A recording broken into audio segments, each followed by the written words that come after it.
Hi, this is Monika Bedi and I welcome you all to Unacademy JEE YouTube channel. बच्चों फटाफट से session के लिंक को क्या कर दो, शेयर कर दो, क्योंकि आज अपन क्या पढ़ने वाले हैं, टाइट्रेशंस में ज्यादातर बच्चों को प्रॉब्लम आती है और अपन कोशिश ये करेंगे आज के सेशन में कि मोस्ट सिंप्लीफाइड तरीके से टाइट्रेशंस के mains as well as advance के क्वेश्चन हम निकाल सकें। ठीक है, तो बच्चों एक बार ये बता दो, मेरी आवाज वगैरह आ रही है नहीं आ रही?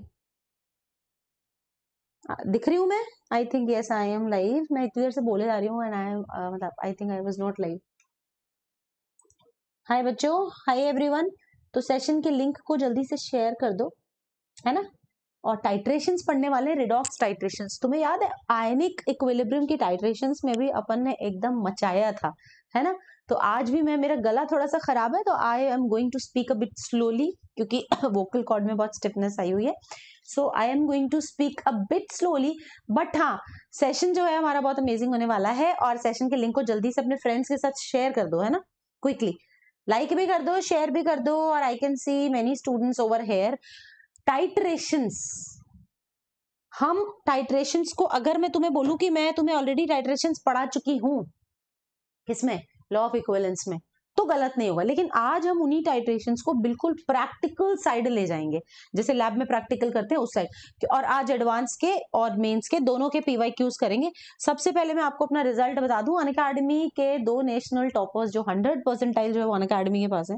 आप इस रिजल्ट को बढ़ाओगे ऐसा हम तुमसे भी उम्मीद करते हैं। ठीक है, 20% ऑफ यूजिंग कोड उड़ान through this link. B a part of अंतिम युद्ध। अंतिम युद्ध में आप मेंस और एडवांस दोनों पे आपको बेसिकली आपको तैयार करता है। ठीक है, जेई मेंस एंड एडवांस दोनों एग्जाम्स के लिए आपको इस पर्टिकुलर बैच में तैयारी मिलेगी। And it has become much cheaper now, the rates have become much cheaper, so you can be the part of this batch. योद्धा स्टार्ट होने वाला है आज 4 बजे से, योद्धा स्टार्ट हो जाएगा। और ये सबसे अमेजिंग बैच है जिसपे पूरे साल टीचर्स आप पे लग के मेहनत करेंगे। आपको worksheets, DPPs, exercises, practices, everything amazing set of mentors are going to work upon you guys. So be a part of Yoddha, please don't miss it, इसको मिस नहीं करना, ये बहुत अमेजिंग बैच है। ठीक है, और अब सीधा स्टार्ट करते हैं टाइट्रेशंस। ठीक है, कॉपी पेन लेके आ जाओ। हाय लक्ष्य सिंह, आज सुबह की क्लास में बहुत मजा आया, थैंक यू सो मच बेटा। हाय तरंग बंसल, हाय दीपिका, हेलो, हाय माधवी। बच्चों एक बात ध्यान रखना, प्रैक्टिस में एक समान परफेक्ट। तुम एक छोटा मोटा भी कंपटीशन कहीं करने जाते हो ना, छोटा मोटा एक गाना भी गाने का कंपटीशन कहीं करने जाते हो, तो 25 बार रियाज करना पड़ता है बिफोर प्रेजेंटेशन। क्योंकि what is competition? Competition is not that कि यार मेरे को पास होके दिखाना है। Competition is also not that कि मेरे को 100 में से 100 नंबर लाके दिखाने हैं। कंपटीशन इज दैट कि आपने अपने आप को बाकी बच्चों में बेहतर साबित करना है। आपको ये प्रूव करना है कि आप बाकियों से बेटर हो। ठीक है, और इसके लिए जितनी प्रैक्टिस करें उतनी कम है, जितनी ज्यादा प्रैक्टिस करें उतनी ही कम है। ठीक है, तो खूब प्रैक्टिस करो, क्योंकि एक छोटे मोटे कंपटीशन में, गाना गाने के कंपटीशन में भी 50 बार गाना गाते हैं तब जाके जजेस के सामने गाना गाते हैं, क्योंकि कंपीट कर रहे होते हैं। तो ये तो फिर हमारा जेई का एग्जाम है, ये टफेस्ट एग्जामिनेशंस में से एक आता है। ठीक है, so you have to practice a lot, you have to have an exposure of variety of questions, you have to have two skills जिससे आप टाइम अपना बचा सकें, जबरदस्ती क्वेश्चन को बहुत लंबे अंदाज में ना करें। तो चलो स्टार्ट करते हैं टाइट्रेशंस को। ठीक है, सबसे पहले मैं आपको बताऊंगी वही law of equivalence. Law of equivalence आप सबको याद होगा, हमने कहा था कि जब भी रिएक्शन कंप्लीट होते हैं, जिसको हम एंड पॉइंट बोलते हैं या फिर हम उसको इक्विवेलेंस पॉइंट बोलते हैं, तो यहाँ पे आके दोनों जो सेट ऑफ रिएक्टेंट्स हैं या रिएजेंट्स हैं जो रिएक्ट करते हैं, उनके इक्विवेलेंस बराबर होते हैं। Do you remember guys? क्या आपको ये बात याद है कि equivalence of both the set of reactants are equal at the end point और इक्विवेलेंस पॉइंट? वहां पे ही दो सब्सटेंसेस आपस में एक दूसरे को टाइट्रेट करते हैं। Do you remember that everyone? Prashant बेटा, मैं ना किसी इमरजेंसी की वजह से लीव, मतलब इमरजेंसी तो नहीं कह सकते, but I am on leave from 17 to 22, that is why मेरे सेशंस थोड़े से कम है ना बेटू? प्रशांत परेशान हो रहा है कि मोनिका मैम के सेशन क्यों नहीं है, तो लेकिन मैं कर दूंगी कवर अप, डोंट वरी, है ना। चलो, तो all of you remember one thing कि जब दो सब्सटेंसेस रिएक्ट करते हैं, should I give you example? क्या मैंने तुम्हें ये एग्जांपल दिया है कि H2SO4 जब कंप्लीटली NaOH के साथ रिएक्ट करता है, ठीक है, और सॉल्ट बनाता है, तो एक्चुअली उसको 2 मोल्स ऑफ NaOH की जरूरत पड़ती है। कितने मोल्स की? 2 मोल्स ऑफ NaOH की जरूरत पड़ती है। अब ऐसे में अगर मैं मोलर रेशियो देखूंगी तो हमें दिख रहा है यहाँ 1:2 आ रहा है, लेकिन मगर इक्विवेलेंस का रेशियो देखूंगी तो अगर 98 gram of H2SO4 reacts with 80 gram of NaOH completely, so we say that 98 में H2SO4 के 2 इक्विवेलेंस है, बिकॉज इक्विवेलेंट मास इसका 49 होता है। H2SO4 का बैलेंसी फैक्टर 2 होता है ना, धीरे धीरे बोल रही हूँ, ध्यान से सुनना, ठीक है। तो एक बैलेंसी फैक्टर इसका 2 होता है, तो इक्विवेलेंट मास 49 होता है, और 98/2 करोगे तो 2 इक्विवेलेंस आएंगे। सो वी कैन कंक्लूड कि यार जब एंड पॉइंट आएगा इन दोनों का तो 2 इक्विवेलेंस इसके भी 2 इक्विवेलेंस से रिएक्ट करेंगे। This is known as law of equivalence. यही चलता है पूरा टाइट्रेशंस में, ठीक है। अब टाइट्रेशन में क्या होता है, we can find the concentration of unknown solution. हम एक अननोन सॉल्यूशन की कंसंट्रेशन जान सकते हैं by using the law of equivalence. So let us there be solution of substance A जिसकी कंसंट्रेशन अननोन है। एक ऐसा सब्सटेंस है जिसकी कंसंट्रेशन अननोन है, उसकी नॉर्मेलिटी आप N1 एज्यूम कर ले। Then we have a solution of another substance B जिसकी कंसंट्रेशन नोन है, मतलब उसकी नॉर्मेलिटी नोन है। एक अननोन सॉल्यूशन को एक नोन सॉल्यूशन के साथ आप टाइट्रेट करते हैं, ठीक है। एक अननोन सॉल्यूशन को एक नोन सॉल्यूशन के साथ आप टाइट्रेट करते हैं, ठीक है। तो एक सॉल्यूशन जो कि अननोन है उसकी कंसंट्रेशन N1 है, हमें नहीं पता है वो क्या है, और एक सॉल्यूशन जो नोन है उसकी जो नॉर्मेलिटी हमें पता है। We take a certain known volume of A in a flask V1। अब A कौन था? अननोन। अननोन को हमने किस में ले लिया? लेटेस्ट से हमने उसको फ्लास्क में ले लिया। फ्लास्क समझते हैं आप टाइट्रेशन करते वक्त। And then we add B to A। B known था, ब्यूरेट में भरा हुआ था, और फिर हम क्या कर रहे हैं, धीरे धीरे B और A को मिला रहे हैं आपस में। B की टपाटप टपाटप टपाटप। B कौन है? जो ब्यूरेट में है। B कौन है? जो नोन है। B कौन है? जिसके बारे में हम जानते हैं। तो अगर हमें ये पता लग जाएगा कि पूरे A को कितने B ने कंज्यूम किया है, हम उसी जगह पे इक्विवेलेंस को बराबर साबित कर देंगे। अब फिर से समझिए, देयर आर 2 सॉल्यूशंस। ये बेसिक से समझना बेटा, तुम्हारा बहुत अच्छा हो जाएगा टाइट्रेशन। आज 1 घंटे के बाद जब तुम यहां से जाओगे you will feel very very confident कि यार कुछ भी नहीं था।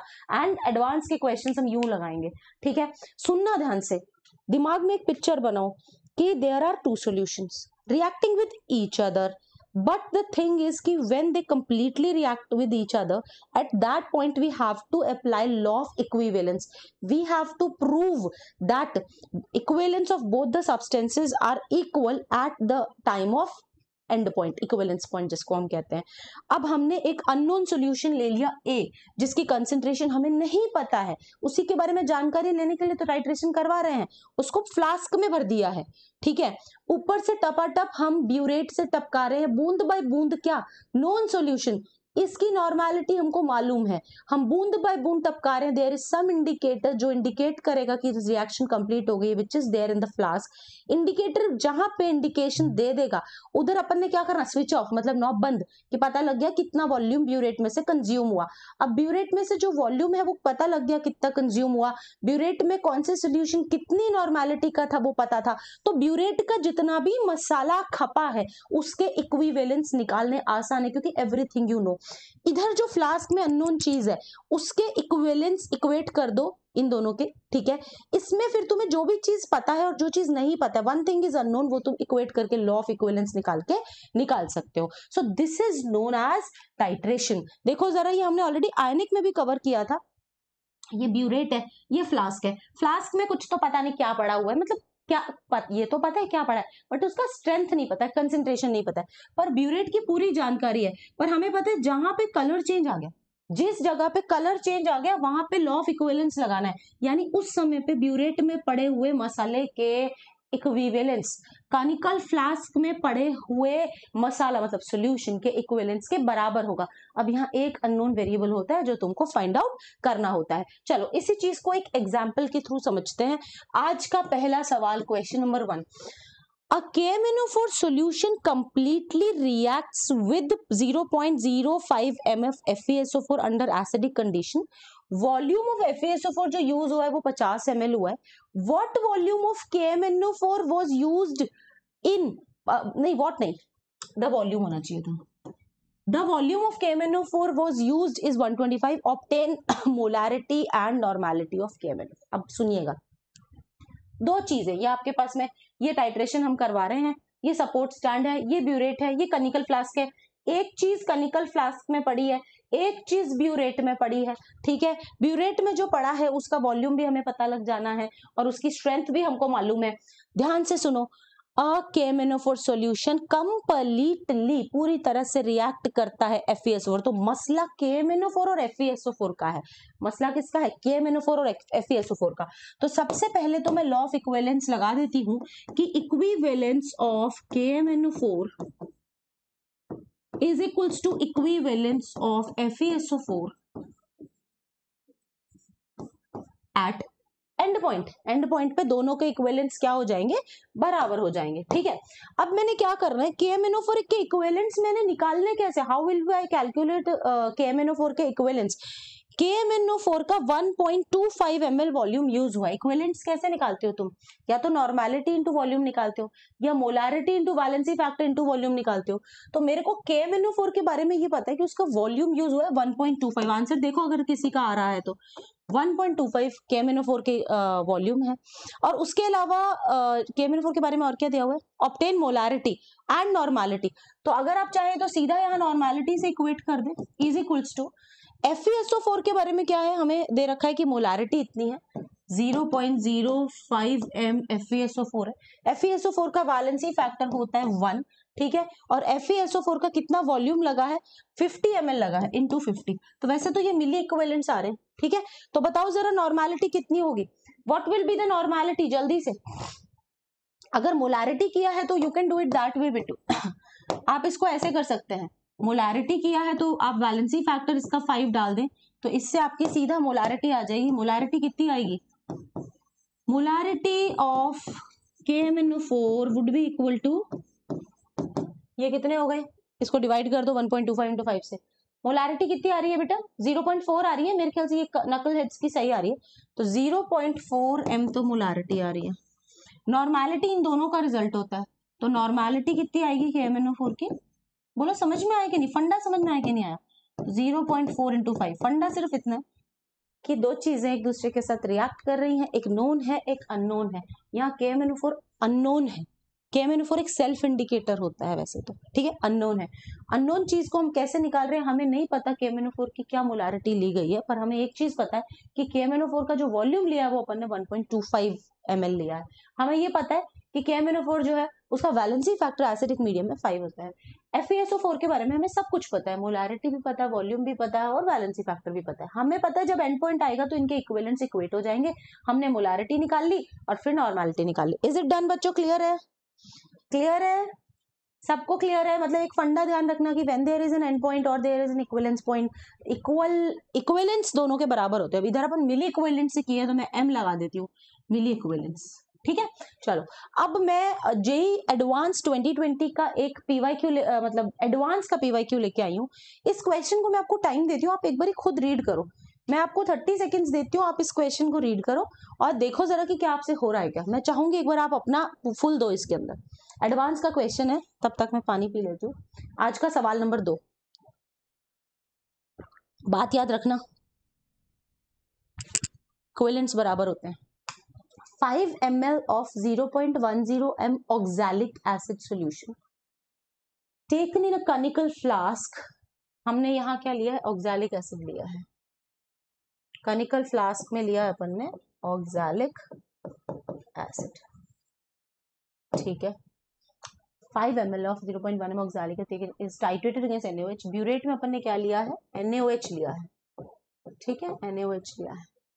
फिनोल्फ्थालीन एज एन इंडिकेटर हम यूज कर रहे हैं। The volume of NaOH required for the appearance of permanent faint pink color is tabulated below। इधर आपको बता रखा है कि हर बार आपकी रीडिंग क्या आ रही है, ठीक है। What is the concentration in molarity of the NaOH? NaOH की concentration molarity में क्या है वो आपको फाइंड आउट करनी है। करो बच्चों, हाय जिया, करो। देखिए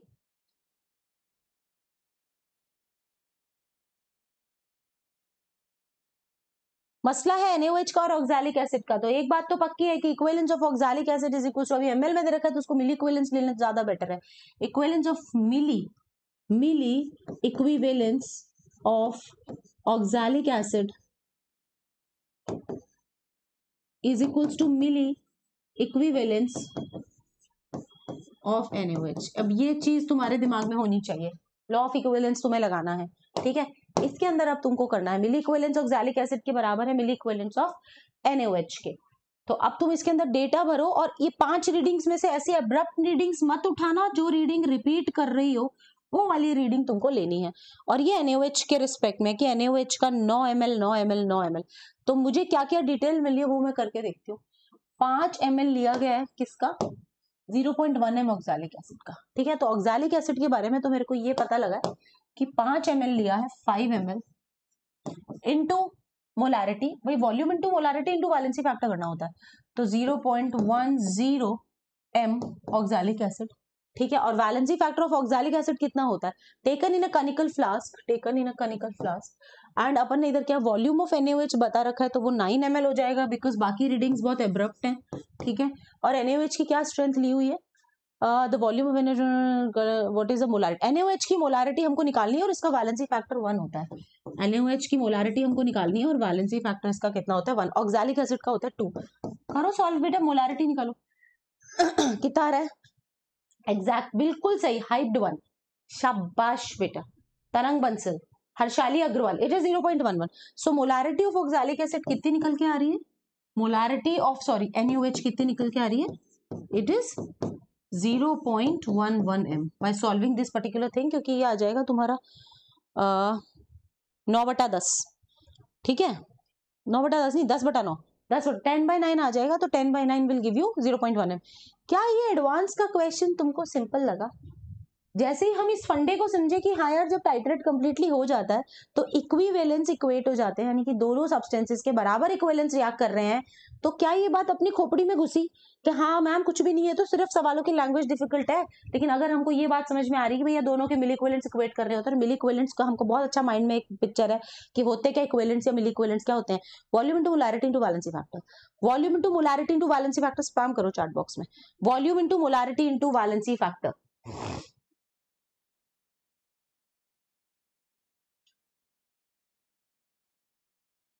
सबको क्लियर हुआ है? चलो अब आगे प्रोसीड करते हैं।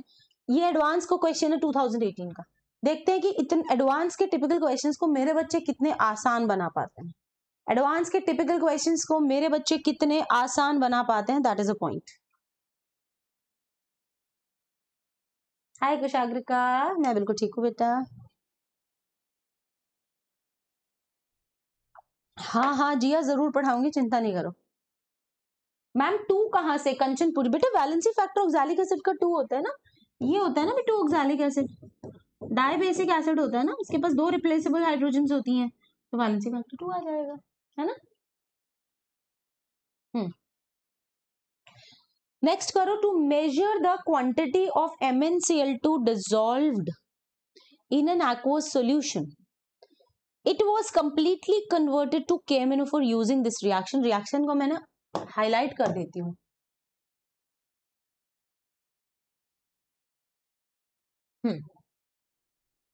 Few drops of concentrated HCl were added to this solution and gently warmed. Further oxalic acid was added in portions till the color of permanganate ion disappear. The quantity of MnO2 present in the initial solution is, पढ़ो बेटा इसको, करने की कोशिश करो।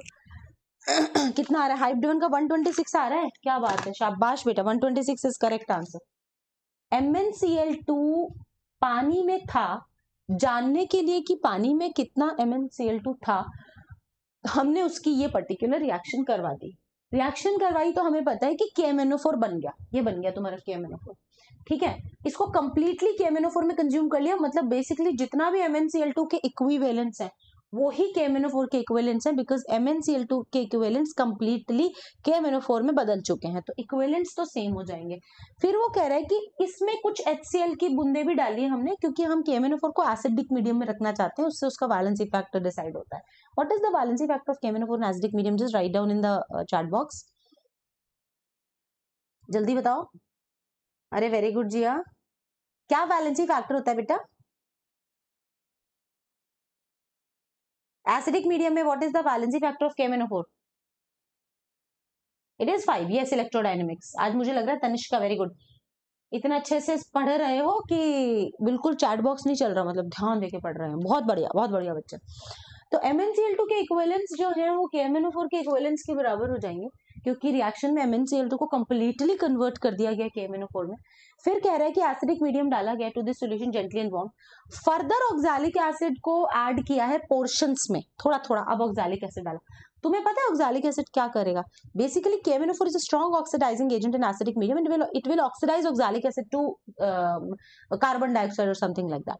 Oxalic acid को तो ये क्या कर देगा? ऑक्सीडाइज। और खुद क्या होएगा? फिर घर भाग जाएगा, मतलब Mn2+ में कन्वर्ट हो जाएगा, क्योंकि जब ये ऑक्सैलिक एसिड को ऑक्सीडाइज करता है तो खुद क्या हो जाता है? रिड्यूस हो जाता है, +7 से फिर +2 में आ जाता है। ठीक है, तो KMnO4 जो है उसको हमने क्या किया? ऑक्सैलिक एसिड पोर्शंस में डाला till the KMnO4 ion is dissipated, क्योंकि KMnO4 खत्म हो जाएगा ना। ऑक्सैलिक एसिड को ऑक्सीडाइज करने में KMnO4 वैनिश हो जाएगा, खत्म हो जाएगा। ठीक है, अब वो बोल रहा है quantity of MnCl2 present in the initial solution. यार जितना MnCl2 था, जितने इक्विवेलेंट, अब यहां मैं बहुत जबरदस्त बात बोलने जा रही हूँ, जितने इक्विवेलेंस MnCl2 के थे उतने इक्विवेलेंस KMnO4 के बने, जितने इक्विवेलेंस KMnO4 के बने उतने इक्विवेलेंस ऑक्सैलिक एसिड के जो है वो निपट गए। इससे क्या पता लग रहा है? इससे क्या पता लग रहा है? इससे क्या पता लग रहा है? इससे की इक्वेशन लिख सकती हूँ मैं कि equivalence of MnCl2 is equals to equivalence of KMnO4 is equals to equivalence of oxalic acid. क्यों भाई, ये बात समझ में आ रही है सबको कि ये सारे के सारे इक्विवेलेंट्स जो है हमारे सेम है? ये बात सबको चमक रही है कि सारे के सारे इक्विवेलेंट्स हमारे जो है वो कैसे हैं? सेम है। तो अगर मैं ऑक्सैलिक एसिड की बात करूं, क्योंकि ऑक्सैलिक एसिड का सारा डेटा अपने पास में है, वो कह रहा है फर्दर ऑक्सैलिक एसिड का 225 milligram was added in portions till the colour of फलान निकाला, देन क्वांटिटी ऑफ MnCl2। तो पूछ रहा है, पर ऑक्सैलिक एसिड के बारे में तो सब कुछ दे रहा है, तो तुम क्या करो? ऑक्सैलिक एसिड का डेटा डाल दो। ऑक्सैलिक एसिड का वैलेंसी फैक्टर होता है 2 और गिवन मास दे रखा है मोलर, तो number of moles into valency factor भी तो इक्विवेलेंट्स ही आते हैं। इक्विवेलेंट्स का एक और फॉर्मूला होता है, equivalents is equals to number of moles into valency factor, क्योंकि इक्विवेलेंट्स का फॉर्मूला होता है molarity into volume into valency factor. तो मोलैरिटी इनटू वॉल्यूम तो नंबर ऑफ मोल्स होता है ना, MV। Molarity into volume is number of moles, तो इक्विवेलेंट्स का number of moles into valency factor डाल दो, और number of moles into valency factor for oxalic acid डालोगे तुम, तो ये कितना निकल के आएगा? नंबर ऑफ मोल्स कितने हैं? 225 mg है, मिली इक्विवेलेंट्स आएंगे actually. 225 divided by oxalic acid का मोलर मास कितना होता है बेटा? ऑक्सैलिक एसिड का मोलर मास कितना होता है? जल्दी जल्दी बताओ, what is the molar mass of, हाँ हाँ कंफर्म है, हाइप्ड वन कंफर्म है बेटू। What is the molar mass of oxalic acid? I think it is 90 और वैलेंसी फैक्टर 2 हो जाएगा। I think it is 90 and valency factor is 2, because तुमने milligram में मास लिया है ना, you will get to have milli equivalence.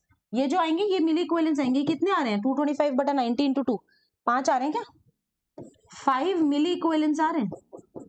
5 milli equivalence of oxalic acid use हुए हैं। ठीक है, वो पूछ किसका रहा है तुमसे? MnCl2 पूछ रहा है, तो MnCl2 के भी तो 5 ही मिली इक्विवेलेंस है, और MnCl2 का वैलेंसी फैक्टर कितना है? 5 है। MnCl2 का भी वैलेंसी फैक्टर 5 है, क्योंकि MnCl2 बेसिकली किस में बदल रहा है? KMnO4 में।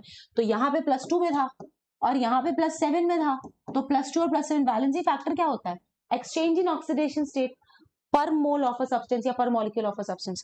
तो MnCl2 जिसका वैलेंसी फैक्टर 5 है इनटू MnCl2 का गिवन मास हमें नहीं पता है, MnCl2 का मोलर मास जो होता है वो 126 होता है।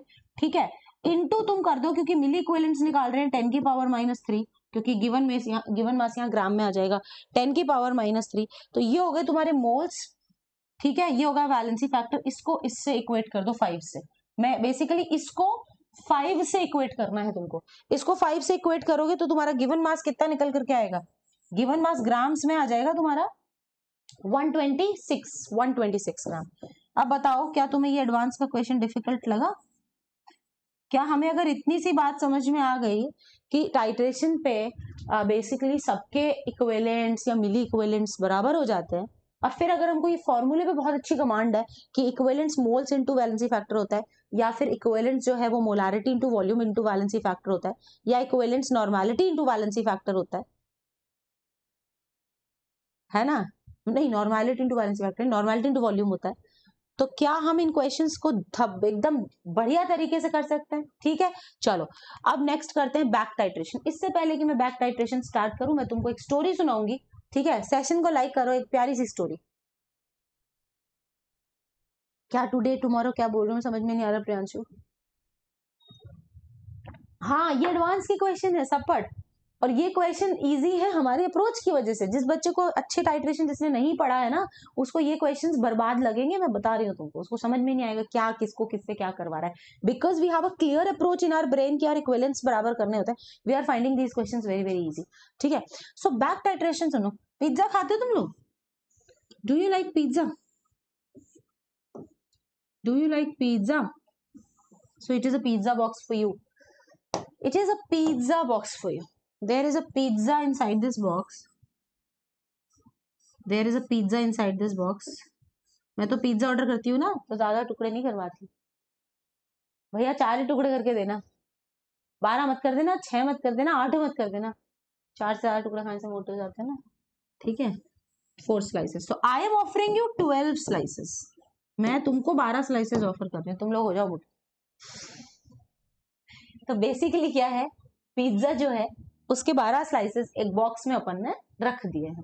जैसे ही पिज्जा के 12 स्लाइसेस हमने एक बॉक्स में रखे हैं, अब मेरे पास में ना 2 तरीके के बच्चे हैं, 2 बच्चे हैं। ठीक है, 2 तरीके के बच्चे हैं। पहला है ए, दूसरा है टी। ठीक है, पहला ध्यान से सुनना, इस तरह से कोई नहीं पढ़ाएगा तुमको बैक टाइट्रेशन। पहला है ए और दूसरा है टी। ए जो है ना वो झूठा है, लायर, LIAR, लायर, झूठा बच्चा। ठीक है, टी जो है ना वो सच बोलता है। लायर का उल्टा क्या होता है?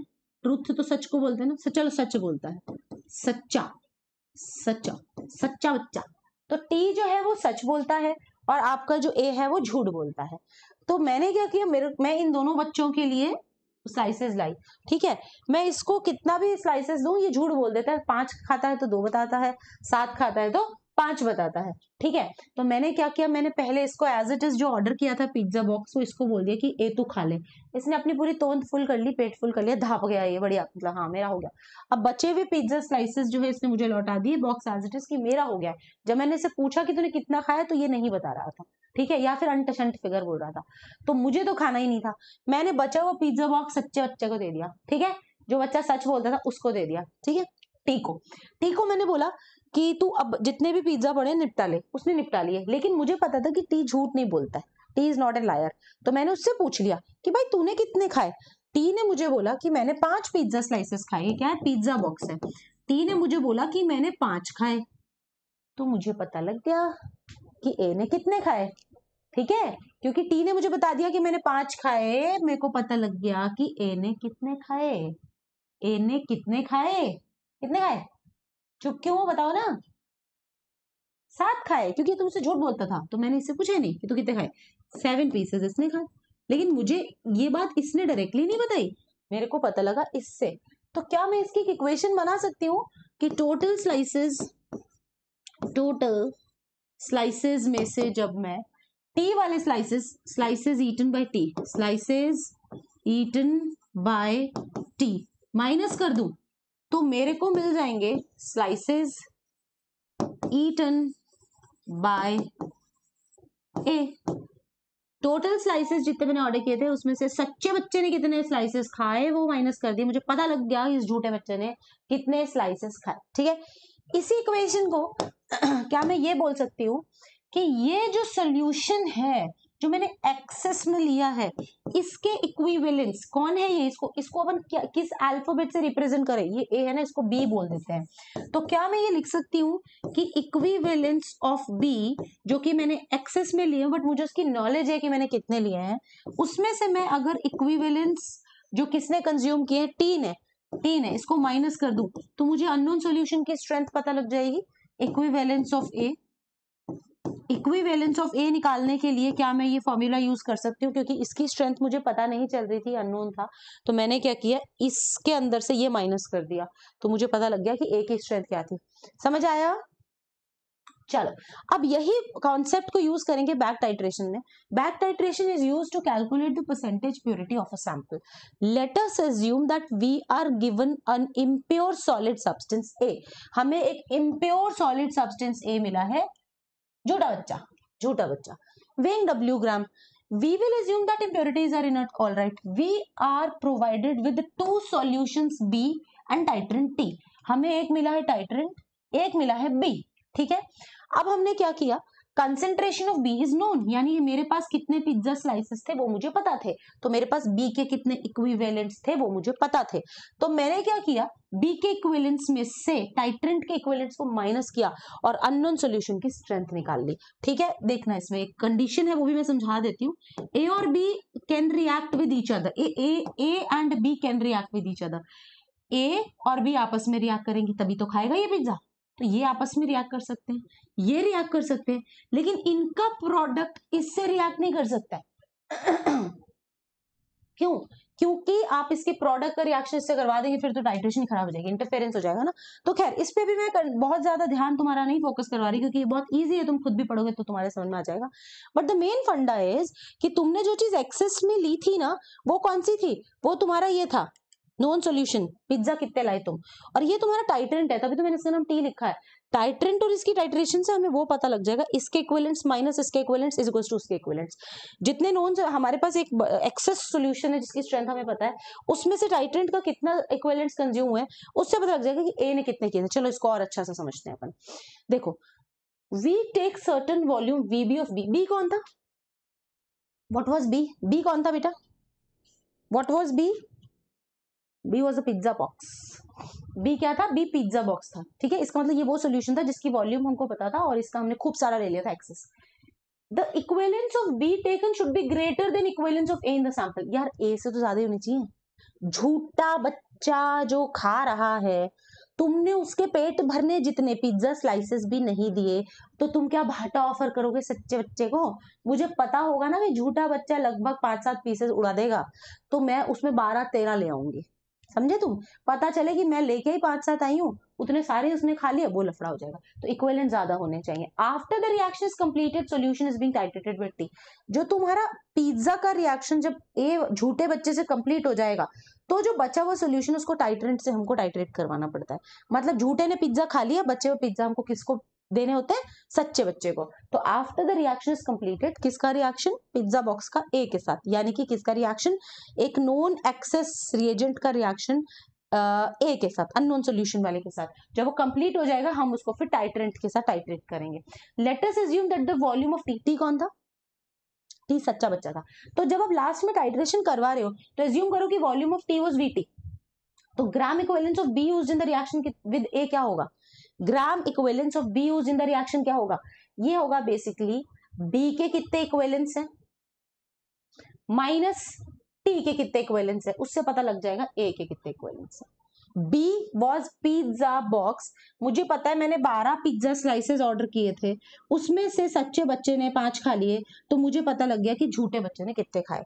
ये इक्वेशन समझ में आई है तो मेरे को थम्स अप दे दो. मैं क्या बोल रही हूँ, इक्विवेलेंस ऑफ, यानी टोटल पिज्जा स्लाइसेस तुमने बी बोला था, तो बी के इक्विवेलेंस में से तुम सच्चे बच्चे के पिज्जा स्लाइसेस वो कितने, वो क्या चीज थी, सच्चा बच्चा कौन था, टी था, इसको माइनस करोगे तो तुमको आ जाएगा, मिल जाएगा इक्विवेलेंस ऑफ ए. ठीक है, equivalence of A. I hope it is clear to everyone. This is known as back titration. This is known as back titration, क्योंकि हम डायरेक्टली उसका पता ही नहीं लगा सकते. तो यहाँ तो मैंने एग्जांपल ऐसा लिया कि वो बच्चा झूठ बोलता है तो बताता नहीं है.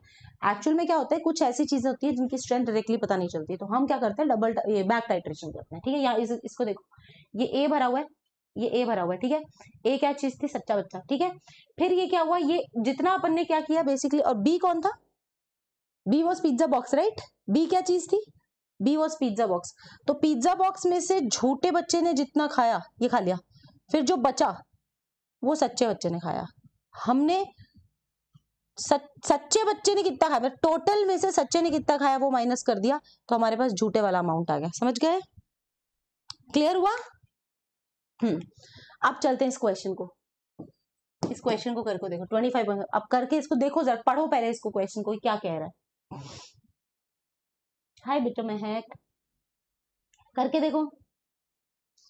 25.65 gram of sample of barium hydroxide is dissolved in 10 ml of 0.5 and HCl solution. The excess of HCl.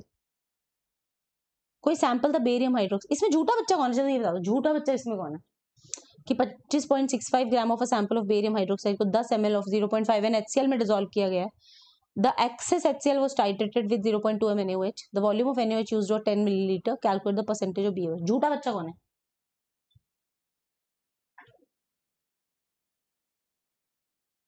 बेटा अब प्रियांशु आज तो नहीं, let me come back on 23rd. अच्छा हाँ, मैं 25th को जयपुर सेंटर में बच्चों से मिलने आ रही हूँ इन पर्सन. तो आप में से कोई भी जयपुर का बच्चा हो तो जरूर आना, ठीक है? 25th को सैटरडे. झूठा बच्चा HCl नहीं है नाइट्रियम, झूठा बच्चा बेरियम हाइड्रोक्साइड है. वो अननोन है ना, जिसका तुम पता लगाते हो वही तो झूठा होता है, क्योंकि डायरेक्टली पता लगा नहीं सकते इसलिए इनडायरेक्टली पता लगाते हो, है ना? झूठा बच्चा बेरियम हाइड्रोक्साइड. तुम वो देखो ना, तुमको क्या बोल रहा है वो, कह रहा है कि कोई सैंपल लिया, हमें पता भी नहीं कितना प्योर है, हमें पता ही नहीं कि उसकी प्योर, तभी तो पूछ रहा है कि परसेंटेज प्योरिटी निकालो. तो 26.65 ग्राम ऑफ BOH2 लिया, जिसको हमने ये HCl लिया 10 ml of 0.5 N HCl solution. ये एक्सेस, ये पिज्जा बॉक्स है, ये पिज्जा बॉक्स है, ठीक है? द एक्सेस ऑफ, तभी तो बचा भाई पिज्जा स्लाइस सारे BOH2 ने निपटा लिए, फिर जो बचे उसको हम NaOH से टाइट्रेट करा रहे, तो NaOH टाइट्रेंट हुआ. NaOH क्या हुआ? टाइट्रेंट हुआ, ठीक है? और ए जो पिज्जा बॉक्स था वो B हुआ, B मतलब ये HCl. तो अब अपन क्या करेंगे, मिली इक्विवेलेंसी है ना, क्योंकि सारा मिलीलीटर में दिया हुआ है क्या? नहीं, हाँ मिलीलीटर में ना वॉल्यूम. तो मिली इक्विवेलेंस ऑफ HCl यानी टोटल पिज्जा स्लाइसेस में से मिली इक्विवेलेंस ऑफ सच्चा बच्चा कौन है? NaOH. हमें पता लगेगा NaOH ने कितना उड़ाया है, ठीक है? तो हमें पता लग जाएगा मिली इक्विवेलेंस ऑफ बेरियम हाइड्रोक्साइड. बस ये झूठा बच्चा है, झूठा बच्चा. ये कौन है? सच्चा बच्चा. ये क्या है? टोटल पिज्जा कैसे पता लगा ये चीज? Slices. Total pizza slices is equal to सच्चे बच्चे ने जितना खाया माइनस झूठा बच्चा, ठीक है? वो क्या कर दिया मैंने, कुछ उल्टा लिख दिया क्या? या माइनस थोड़ी इज इक्वल टू थोड़ी आएगा, यहाँ माइनस आएगा, यहाँ इक्वल टू आएगा. Total pizza slices is equal to सच्चे बच्चे ने जितना खाया है, फिर इक्वल टू लगा दिया. ठीक है, क्लियर? कितना आ रहा है बेरियम हाइड्रोक्साइड की इक्विवेलेंस? कितने आ रहे हैं बेटू? Percentage equivalent weight of barium equivalence barium hydroxide की 2 होते हैं हर्षाली. हाँ जी. मिली इक्विवेलेंस ऑफ HCl कितने हैं? मिली इक्विवेलेंस ऑफ HCl कितने दिख रहे हैं? HCl कितना लिया? 10 ml और 0.5 m normality. 10 ml into 0.5 normality HCl की. इसमें से क्या माइनस करोगे? NaOH 0.2 नॉर्मेलिटी है एंड NaOH कितना यूज हुआ है? 10 ml. 10 ml यूज हुआ है ऑफ नॉर्मेलिटी 0.2 n 0.2. इसका मतलब इसके मिली इक्विवेलेंट्स थे 5 और इसके मिली इक्विवेलेंट्स थे 2. तो 5 मिली इक्विवेलेंट्स में से 2 मिली इक्विवेलेंट्स करोगे तो कितने आएंगे? 3 मिली इक्विवेलेंट्स. 3 मिली इक्विवेलेंट्स, ठीक है? ये आ गया तुम्हारा जिस झूठे बच्चे ने क्या खाया था. तो बेरियम हाइड्रोक्साइड के 3 मिली इक्विवेलेंट्स के कॉरेस्पॉन्डिंग गिवन मास निकालो.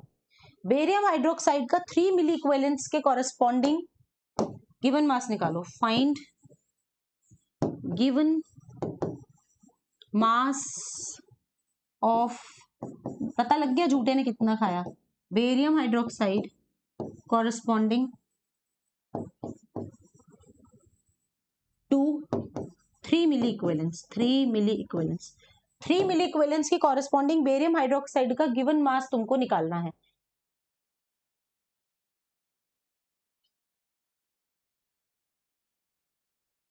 बोलो फटाफट. 3 नहीं आ रहा है ना?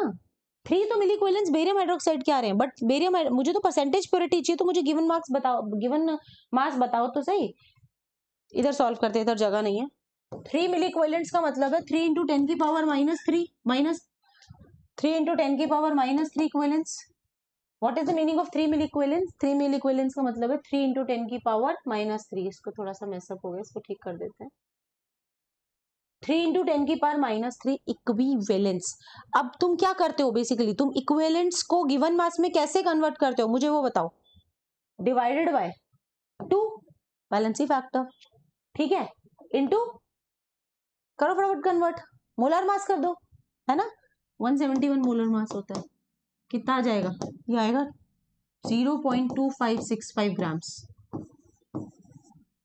परसेंटेज प्योरिटी बताओ, 0.43% नहीं आ रहा है, बहुत सिंपल कैलकुलेशन है, बहुत सिंपल कैलकुलेशन है, ये इक्विवेलेंस है, आपके इक्विवेलेंस को आप वैलेंसी फैक्टर से डिवाइड करते हो, you will get to have number of moles, number of moles को मोलर मास से मल्टीप्लाई करोगे, you will get to have given mass, number of moles is equals to given mass upon molar mass, so given mass is equals to moles into molar mass।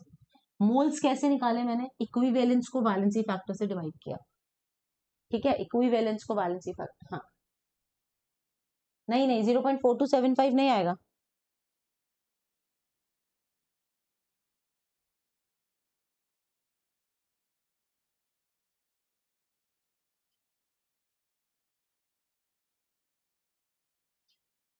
यार एक बात बताओ मुझे, एक चीज मैं तुमसे डिस्कस करूंगी, थोड़ा सा मुझे लग रहा है तुम लोग कंफ्यूज हो रहे हो।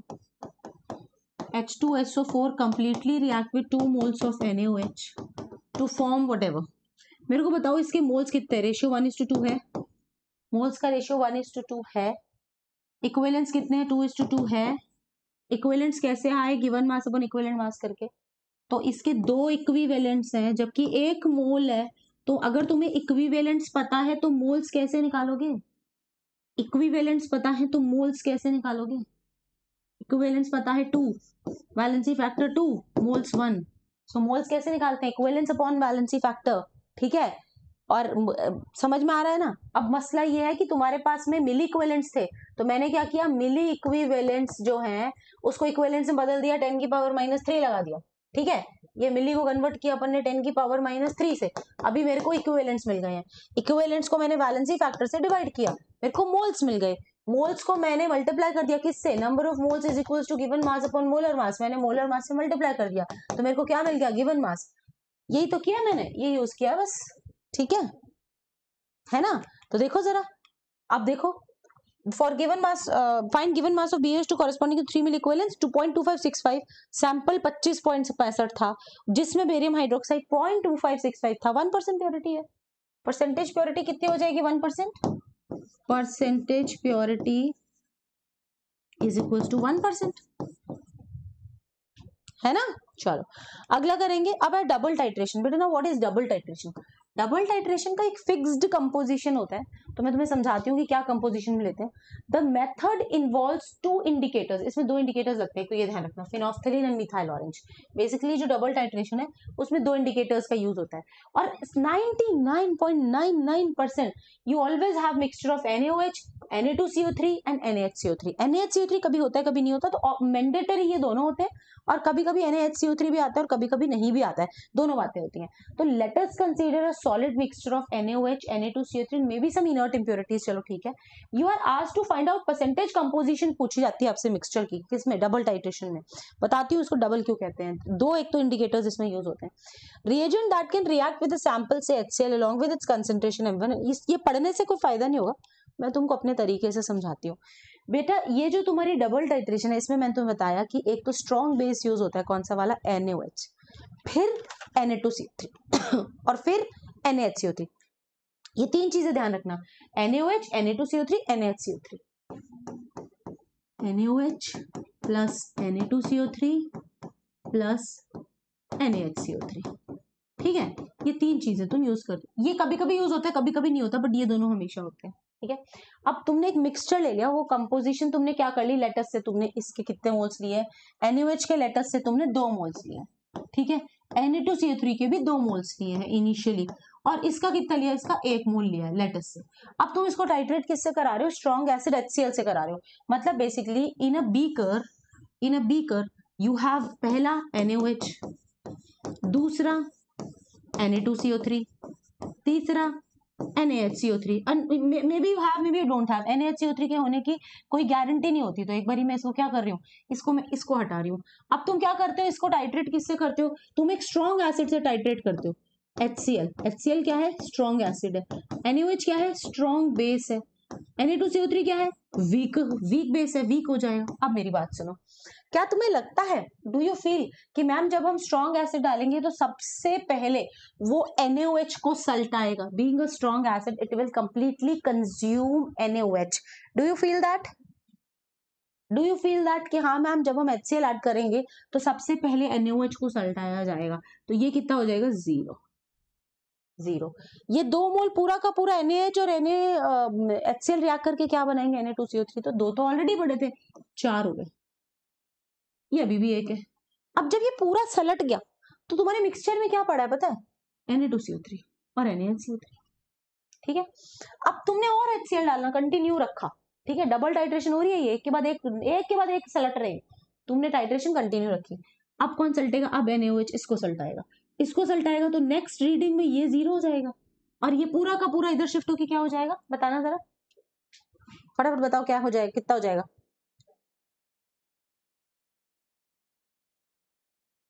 बोलो बोलो बोलो जल्दी, वेट कर रही हूं मैं।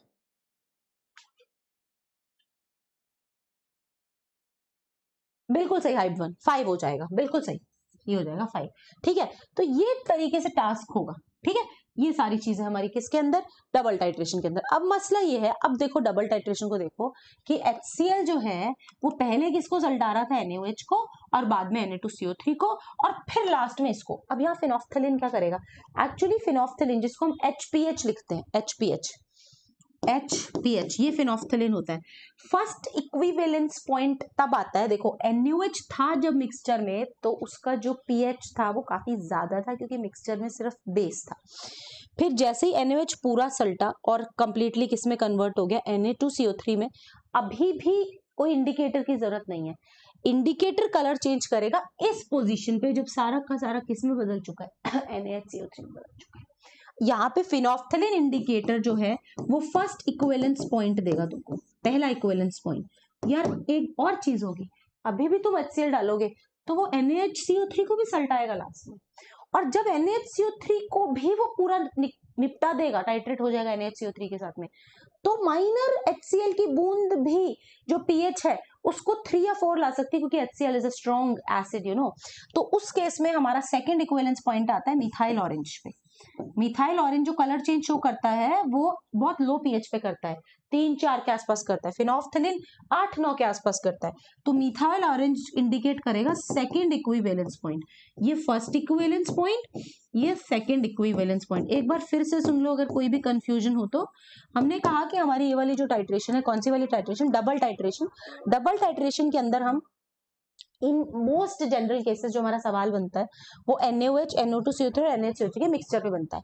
ये कई बार होता है, ये कई बार नहीं होता है, ये दोनों तो होते ही हैं। अगर ये नहीं है, ठीक है, तो उस केस में इन दोनों के रिएक्शन से फाइनली वो बनेगा तो फिनोफ्थलीन एज एन इंडिकेटर हमें फर्स्ट इक्विवेलेंस पॉइंट मिल जाएगा। ठीक है, इनिशियली मैंने एक एग्जांपल लिया है 2-2 1 मोल, फिर पहले NaOH सल्टा। आई जस्ट वांटेड टू तुमको मैं ये समझाना चाहती थी कि टाइट्रेशन में सबसे पहले NaOH का सल्टारा हो जाता है, ये 0 हो गया, ये 2 के 4 हो गए, फिर ये सलट गया, फिर 5 हो गए। अब यहाँ पे फर्स्ट इक्विवेलेंस पॉइंट आता है जहां पे आपका फिनोफ्थलीन कलर चेंज शो करता है। NaHCO3 की वजह से जो pH रहता है वो 8-9 के आसपास रहता है, तो वहां फिनोफ्थलीन अपना कलर चेंज शो करता है।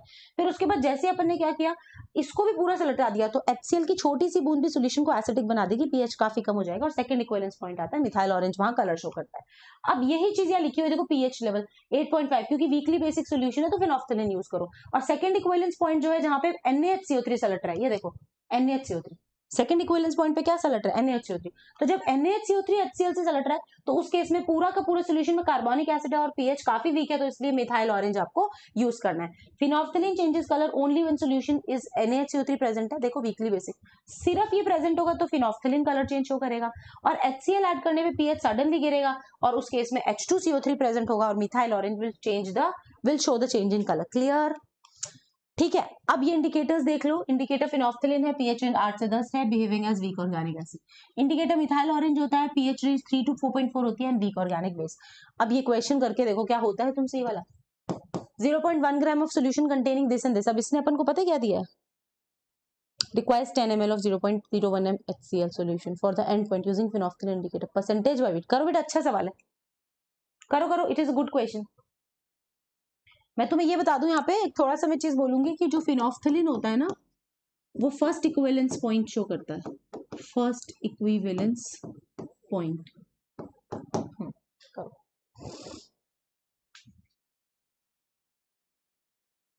देखे जरा कौन कर पाता है। 0.1 gram of solution containing Na2CO3 and NaCO3 को 10 ml, ये वॉल्यूम है, ये नॉर्मेलिटी है, ये इसका मतलब मिली इक्विवेलेंट्स बता रहे हैं तुमको HCl के। HCl के milliequivalent 0.1 gram solution this require इतने HCl for the end point. End point इसमें दोनों सड़ जाएंगे, Na2CO3 और NaCO3 दोनों सड़ जाएंगे, तो इसके लिए इक्वेशन बनानी पड़ेगी। 0.1 ग्राम ऑफ सोल्यूशन,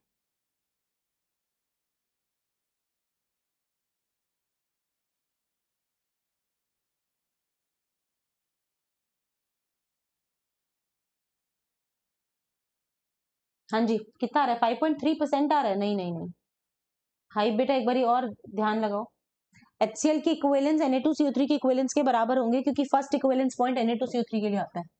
तो equivalence milli equivalence of HCl is equals to milli equivalence of Na2CO3।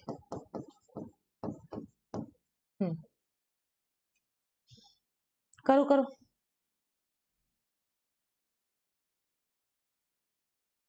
Na2CO3 का ही पूछा उसने, इसलिए हमें फर्स्ट इक्विवेलेंस पॉइंट यूज करना है।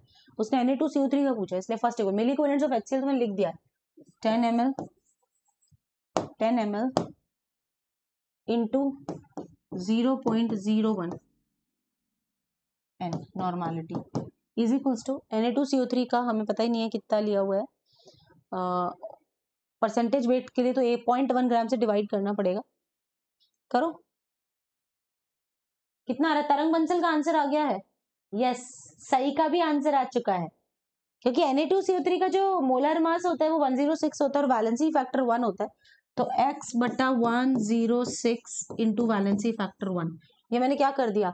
Moles into valency factor equivalence, volume into normality equivalence. मतलब ओवरऑल मेरे को तो हमेशा इक्विवेलेंस ही इक्वेट करने होते हैं, ठीक है, क्योंकि वो Na2CO3 के बारे में पूछ रहा है। मैं फर्स्ट इक्विवेलेंस पॉइंट लूंगी, क्योंकि मैंने अभी अभी तुमको डबल टाइट्रेशन में बताया था कि फर्स्ट इक्विवेलेंस पॉइंट के टाइम Na2CO3 सलटता है। ये देखो ये पूरा सलटता है। फर्स्ट इक्विवेलेंस पॉइंट यहाँ आता है जब सोल्यूशन में सिर्फ NaCO3 होता है। फर्स्ट इक्विवेलेंस पॉइंट फिनोल्फ्थालीन होता है जब सोल्यूशन में when only NaCO3 is present, यानी Na2CO3 फर्स्ट इक्विवेलेंस पॉइंट पे खत्म हो जाता है। तो इसीलिए मैंने Na2CO3 और HCl को इक्वेट कर दिया। ये HCl की इक्विवेलेंस है, मिली इक्विवेलेंस है, और ये Na2CO3 की मिली इक्विवेलेंस है। बट यहाँ पे तो तुमने गिवन मास अपन मोलर मास, इसको वो भी करो बटा 1000 भी कर देना, ठीक है, क्योंकि फिर वो क्या हो जाएगा लीटर में हो जाएगा। तो ये इक्विवेलेंस हो गए, ये भी इक्विवेलेंस हो गए, या फिर इधर 10 की पावर -3 वॉट एवर। इससे तुम्हारा x कितना आता है? 10 पॉइंट्स कितना आ रहा है x की वैल्यू इससे? 10.6 समथिंग तो परसेंटेज आ रही है। x आ रहा है 106 इंटू 10 की पावर -4, 106 इंटू 10 की power -4 gram. So it is 0.0106 gram. So 0.0106 को 0.1 से डिवाइड करोगे, परसेंटेज आ जाएगी 10.6%। इजी लगा? चलो नेक्स्ट क्वेश्चन, ये भी इसी पे ही है। अच्छा छोटी सी सिली मिस्टेक हो गई थी, कोई बात कोई बात।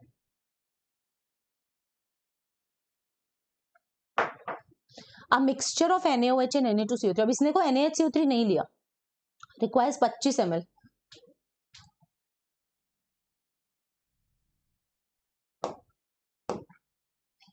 मिली equivalence of HCl using phenolphthalein indicator, how the same amount of the mixture require 30। अच्छा दो इक्वेशंस बनेंगी, दो इक्वेशंस बनेंगी बेटा, दो इक्वेशंस बनेंगी कि NaOH के लेटेस्ट से x मिलीमोल है, Na2CO3 के y मिलीमोल्स है, तो इन दोनों के मिक्सचर को रिक्वायरमेंट होती है 2.5 मिली equivalent of this HCl।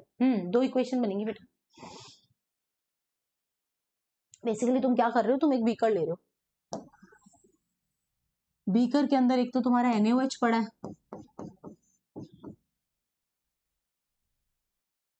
Beaker के अंदर एक तो पड़ा है तुम्हारा NaOH, तुम सवाल करो, और दूसरा पड़ा है Na2CO3, ठीक है, ये आपका स्ट्रॉन्ग बेस है और ये वीक है, इसमें आप HCl यूज कर रहे हो, HCl, ये काम हो रहा है।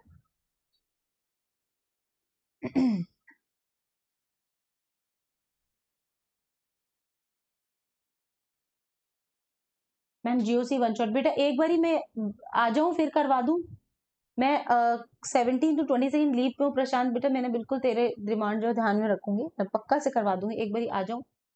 4:1 नहीं, मेरे को तो बताओ x कितना है y कितना है। अगर तुम एज्यूम कर लो कि लेटर से तुमने इस तरह का कुछ एजम्पशन कर लो ना कि NaOH x मिलीमोल है, लेटर से ये x मिलीमोल है और ये y मिलीमोल है। अब दो इक्वेशन सेट कर दो और x और y का नंबर बता दो मुझे, तो मोलर रेशियो 4:, हाँ शायद 4:1 ही आएगा। करेक्ट करेक्ट करेक्ट, बिल्कुल करेक्ट, 4:1 आएगा। हाइप 1 परफेक्ट है बेटा, रोहित सही है, 4:1 सही है, बिल्कुल सही है बेटा।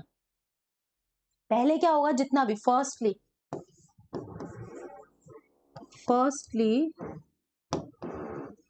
all NaOH, all मतलब मैं तो मेरी भाषा में लिख रही हूँ, all NaOH will react with HCl to form NaCl, then फिर क्या होएगा, फिर आपका इसकी बारी आएगी Na2CO3 की, Na2CO3, ठीक है, वो रिएक्ट करेगा HCl के साथ। अब तुमको दो इक्वेशंस बनानी है और उसमें जो मिली इक्विवेलेंस है उसको तुमको क्या करना है, आपस में इक्वेट करना है, ठीक है।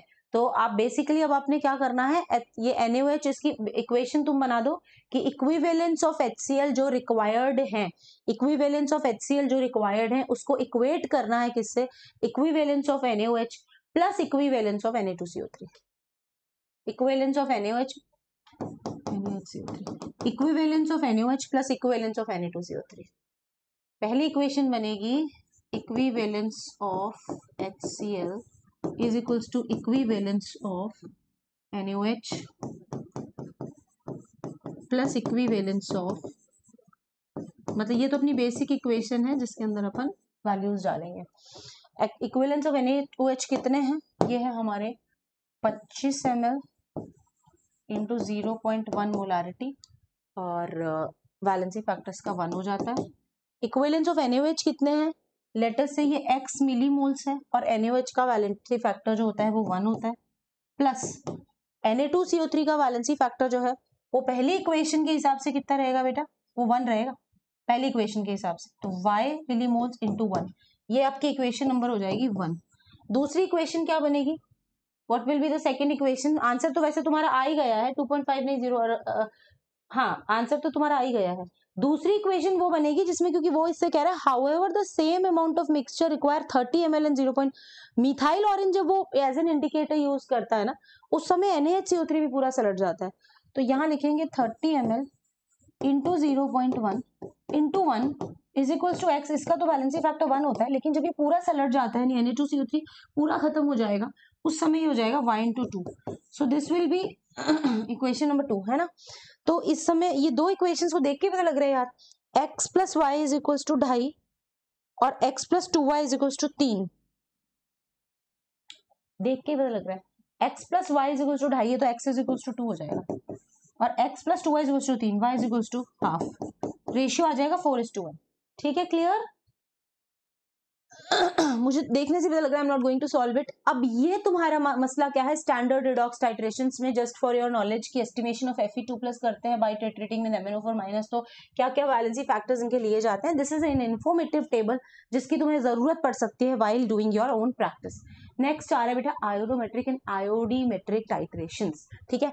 Now what is iodometric and iodometric titration, ध्यान से सुनना। एक तो एक बात है कि स्टार्च के साथ I2 का जो सॉल्यूशन होता है वो ब्लू कलर का होता है, स्टार्च के साथ I2 का सॉल्यूशन कैसा होता है, नीले रंग का होता है,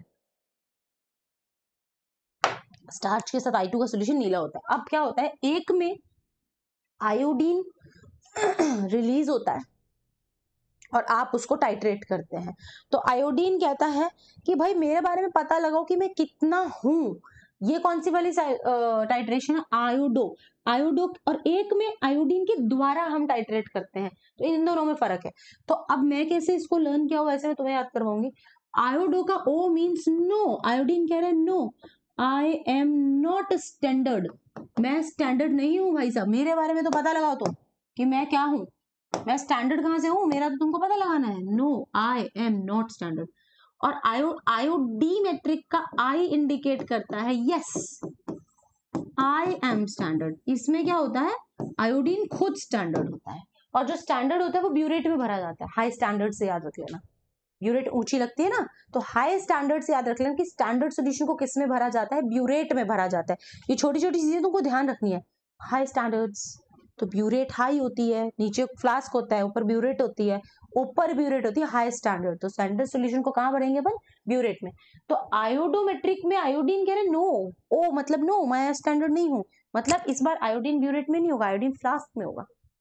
और इसमें कह रहे हैं yes I am the standard, तो मतलब इस बार आयोडीन किसमें है, ब्यूरेट में। तो ये थोड़ी सी चीज ध्यान रखना।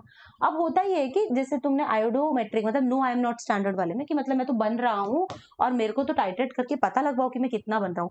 तो उसमें मसला क्या होता है कि तुम KI के साथ कोई ना कोई ऑक्सीडाइजिंग एजेंट लेते हो। तो ये पहली इक्वेशन रही, सुनना ध्यान से, थोड़ा सा फोकस कर लो, लास्ट है ये।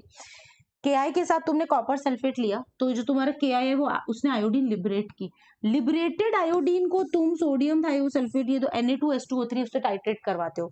तो आयोडीन कह रहे no I am not standard, neither I have standard nor I am high standard. तो मैं किस में हूँ, कोनिकल फ्लास्क में। तो कोनिकल फ्लास्क में तुम ये रख रहे हो, ठीक है, और ब्यूरेट में तुम ये रख रहे हो, क्योंकि इससे तुम आयोडीन का टाइट्रेशन करवा के पता लगा रहे हो आयोडीन कितनी है। इधर देखो सेकंड नंबर पे ये ऑक्सीडाइजिंग एजेंट है, KI के साथ रिएक्ट करा है, क्या बना, I2 बना। I2 कह रहा है मेरा पता लगाओ मैं कितना हूं, मैं कोनिकल फ्लास्क, मेरा कोई हाई स्टैंडर्ड नहीं है, नो, ठीक है, तो मेरा पता लगाओ कि मैं किस में हूं, ठीक है। इस तरह से तुम्हें याद रखना है। अब ये क्वेश्चन के थ्रू हम इसको समझते हैं, क्या करने वाले हैं अपन, देखो जरा। 50 ml KMnO4 solution is mixed with excess of KI. It means कि तुमने ये ऑक्सीडाइजिंग एजेंट यूज किया और KI के थ्रू तुमने I2 प्रोड्यूस करी, ठीक है, एसिडिक मीडियम में। द लिबरेटेड I2, अब जो आयोडीन लिबरेट हुई उसको ये ब्यूरेट में डाला तुमने, इतने सॉल्यूशन की रिक्वायरमेंट है फॉर कंप्लीशन। कंप्लीशन पे तुम क्या करते हो, लॉ ऑफ इक्विवेलेंस लगा देते हो। तो KMnO4 के जितने इक्विवेलेंस होंगे उतने ही I2, और जितने I2 उतने Na2CO3। इस तरीके से ये क्वेश्चन तुमको करना है, करके बताओ आंसर बेटा। ये कौन सी वाली है, no I am not standard, neither I have high standard, so I will not be in burette, I will be in the conical flask. तो आयोडोमेट्रिक टाइट्रेशन के अंदर तुमको KMnO4 के इक्विवेलेंट्स को सोडियम Na2H2O3 के इक्विवेलेंट्स से equate करना है। इक्विवेलेंस ऑफ KMnO4 को इक्वेट करना है इक्विवेलेंस ऑफ Na2H2O3, ठीक है। ये करके बताओ मुझे KMnO4 के कितने, क्या मोलारिटी आएगी। Molarity into volume into valency factor लगा लो। मोलारिटी हमें पता नहीं है, वॉल्यूम कितना लगा है इसका, 50 ml, वैलेंसी फैक्टर 5 होता है, is equals to molarity of Na2H2O3 कितनी थी, 0.25 इंटू वॉल्यूम कितना, 200 ml।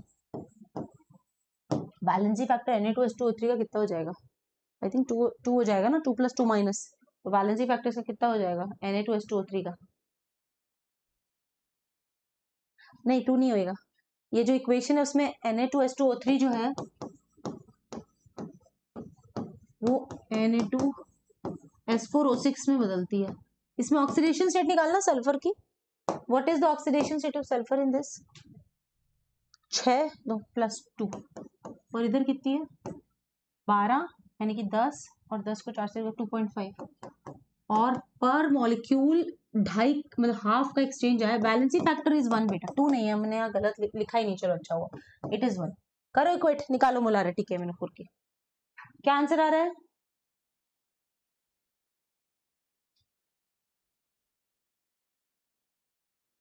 आंसर तो फाइनल। बस अब तो कुछ नहीं है, तुम्हें KMnO4 से ही तो अपन ने I2 बनाया था, तो जो KMnO4 के इक्विवेलेंट है वही I2 के हैं। तो यहाँ तुमसे बस वो KMnO4 के बारे में पूछो कि उसकी मोलारिटी कितनी आई है, तो मोलारिटी आ जाएगी, यस नकल heads, it is 0.2 mole per litre. Molarity is equal to 0.2 mole per litre, ठीक है। एक आखिरी क्वेश्चन,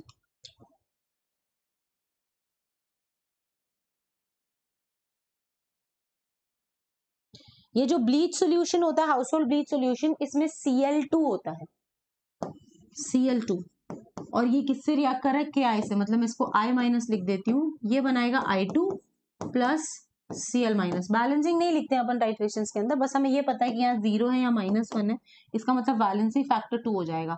इसका जो वैलेंसी फैक्टर है Cl2 का वैलेंसी फैक्टर जो हो जाएगा वो 2 हो जाएगा। ठीक है, वैलेंसी फैक्टर की जरूरत अपने को पड़ेगी ही सही। और ये जो I2 इधर रिलीज हुआ है उसका फिर अपन टाइट्रेशन करवाएंगे। I2 जो रिलीज हुआ उसका टाइट्रेशन Na2S2O3 के साथ होगा। ठीक है, I2 का टाइट्रेशन Na2S2O3 के साथ होगा, तो वो बने, इधर पीछे लिखा था ना Na2S4O6, तो Na2S4O6 बनेगा और NaI बनेगा, Na2S4O6 बनेगा और NaI बनेगा। करो इसको। 25 ml of household bleach solution mixed with excess of Ki in the titration of the liberated iodine.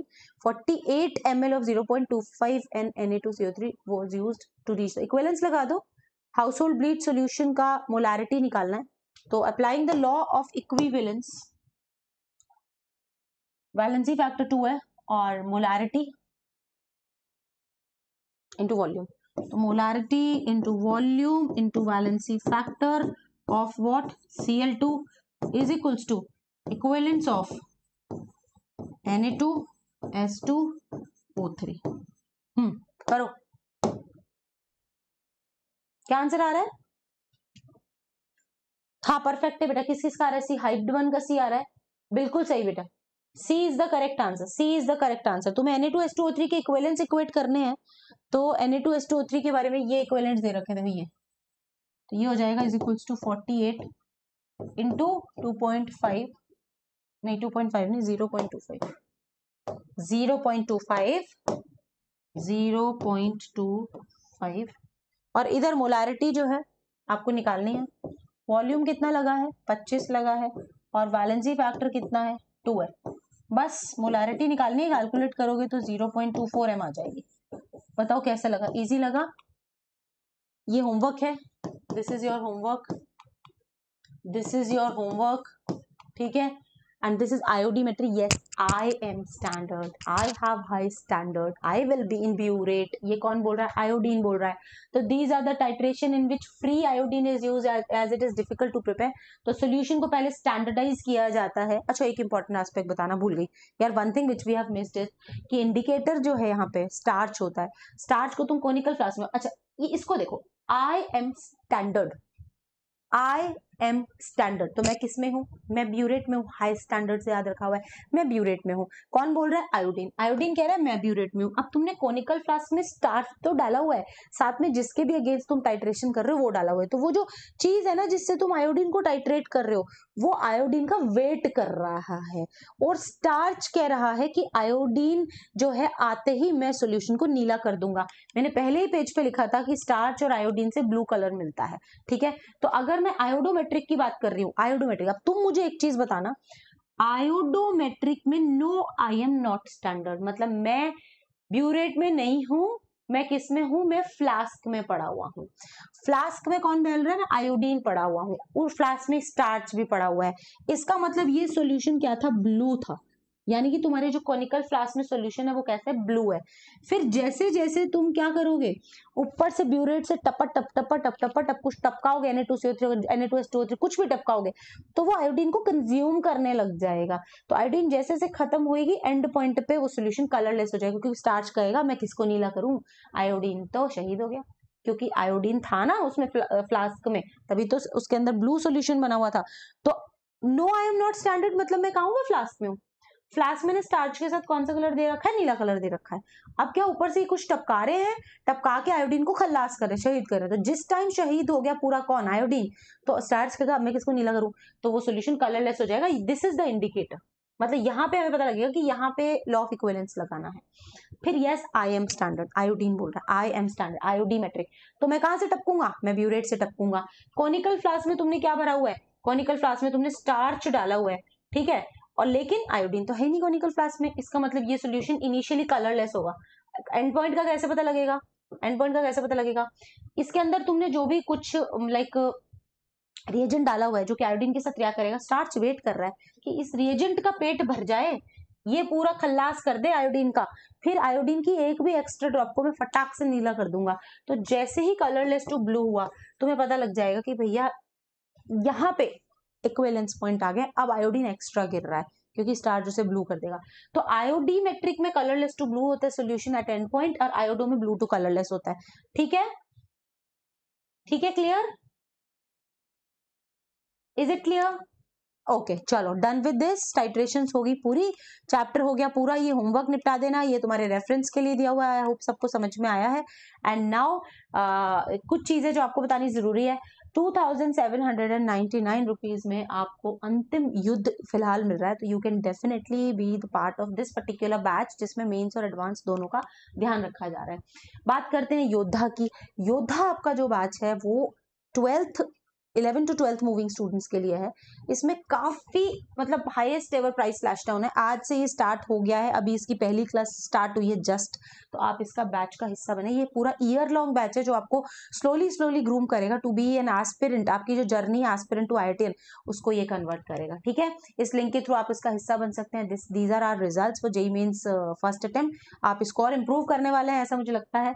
ठीक है, एंड इनक्रेडिबल रिजल्ट है। हमारे 41 सिटीज में ऑफलाइन सेंटर्स भी खुल चुके हैं, तो ऑफलाइन प्लस ऑनलाइन जो हमारा रिजल्ट है वो बहुत जबरदस्त रहा है। उसके अलावा tinyurl.com/play का आपको हिस्सा बनना है। इसमें कंटेंट आपको बहुत अच्छे से ऑर्गेनाइज मिल जाएगा। प्लस की क्लासेस में जैसा कि मैं हमेशा बोलती हूँ, हर एडुकेटर बोलता है कि प्लस में आपको वो फील आती है, प्लस में आपको प्रैक्टिस मिलती है, प्लस में आपको खूब सारा होमवर्क मिलता है, प्लस में आपके टीचर से कनेक्ट एस्टैब्लिश होता है। You get to have that connect with the teacher. तो अगर आपको लगता है कि नहीं यूट्यूब तो ठीक है लेकिन हमको बात करनी है अपने टीचर से, हमें डाउट्स पर्सनली पूछने, तो आप प्लस का हिस्सा जरूर बने। ठीक है, और आपके mains level test, advance level test, जिसके लिए एक अलग टीम हमेशा काम करती है। वीकली आपके भाई इस संडे मेंस लेवल टेस्ट डलेगा, तो फिर उससे कंपटीशन। यार तुम्हें पता होना चाहिए ना कि तुम इतने सारे बच्चे जो जेईई के कॉम्पिटिटर्स उनमें कहाँ स्टैंड करते हो।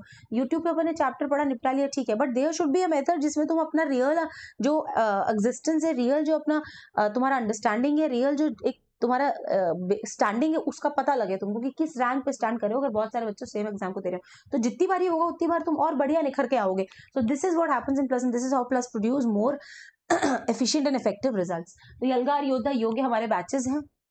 एंड प्लस आइकॉनिक दो तरह के सब्सक्रिप्शन है। आइकॉनिक में आपको extra personal maintain study material मिलता है, बाकी सारी चीजें सेम है। और उसके अलावा फिलहाल आपको 20% एक्स्ट्रा डिस्काउंट मिल सकता है उड़ान कोड यूज करने पर 2024 एंड 2025 एस्पिरेंट्स के लिए। जेईई मेंस एडवांस 2023 के लिए आपकी कुछ टेस्ट सीरीज स्टार्ट हो गई है। उड़ान कोड यूज करके इस क्यूआर कोड को स्कैन करके आप इसका हिस्सा बनेंगे। एवरी संडे ये टेस्ट होने वाला 12 मार्च 2023 ऑनवर्ड्स। कोटा सेंटर पे अर्ली बर्ड ऑफर चल रहा है, अगर ऑफलाइन पढ़ना है तो आ जाओ, उड़ान कोड लगा देना। एंड बच्चों फ्री एक्सेस है Unacademy study, Unacademy JEE study material के लिए। एक्चुअल जेईई मेंस 2023 एग्जाम्स आप दे सकते हैं। बच्चों सेशन को लाइक एंड शेयर जरूर करना, और अब मैं चलती हूँ। Bye bye. Bye Tarang, bye Tanishka. Ma'am आप 12th में हमें पढ़ाएंगे? बेटा पूरी कोशिश करूंगी, कुछ चैप्टर्स तो मैं पक्का पढ़ाऊंगी, है ना। बाय बेटा, बाय। लॉट्स ऑफ लव बेटू तरंग बंसल। बाय सही, बाय इलेक्ट्रोडायनेमिक्स। बाय बेटा, bye. Bye natrium, bye hybrid. इतना अच्छा परफॉर्म नहीं कर पाया बट जेईई में पक्का फोड़ूंगा। माय गोल्ड नंबर, मेरी ब्लेसिंग्स हमेशा तुम्हारे साथ है। बाय तनिष्का बेटा, बाय।